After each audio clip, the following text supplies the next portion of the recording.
ახალციხე ტრანსის გენერალური დირექტორი მეცხრე არხის საშუალებით განცხადებას ავრცელებს. აშოტ კავალერიანის თქმით, მას შემდეგ რაც ხელისუფლებამ კომპანია გააუქმა და მათი ფუნქციები ახალციხის ავტოსადგურს დაუქვემდებარა, უამრავი ადამიანი უმუშევარი დარჩა. დირექტორი ამბობს, რომ ამ ბიზნესში დღეისათვის ახალციხეში კონკურენცია არ არსებობს, რის გამოც გზავრობის პირობები სტანდარტებს არ შეესაბამება და ხარისხი დაბალია. ახალციხე ტრანსი მე-20 საუკუნის 60-იან წლებში შეიქმნა, რომელიც მუნიციპალიტეტის მოსახლეობას 45 წლის განმავლობაში ემსახურებოდა. გზავრთა გადაყვანის უფლება კომპანიას 2005 წლის 1 აგვისტოს ჩამოერთვა. გენერალური დირექტორი კომპანიისთვის ლიცენზიის დაბრუნებას ითხოვს და შესაბამისი წერილით საქართველოს პრემიერ-მინისტრსა და იუსტიციის მინისტრს მიმართავს, თუმცა აშოტ კავალერიანის თქმით, პასუხები ამ დრომდე ვერ მიიღო, რადგან მისი აზრით წერილები იბლოკება.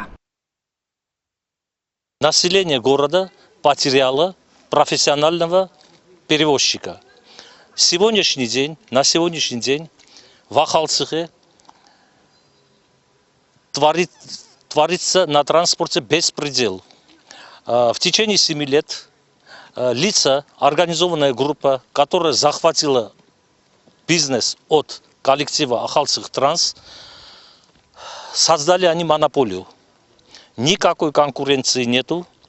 Качество перевозок очень низкое. უმუშავარი რამდენი წელია მე წავარდეს ტენდერშია ჩვენ ვიყავით გამარჯვებული და ყველაფერი, მაგრამ როგორ წაიყვანეს ასე, როგორ დააგდეს ასე გარაჟი, აი ესე ვართ უმუშავარი. აღარავინ არ შემოიძა, რაღაც გადასახადი არა, რაღაცა ორი კაპიკი თურინმა მოვიდა. თელი დღეს ვდივართ აქ ვართ კედლიზეში. ეს ატეკა იყო თელ საქართველოში.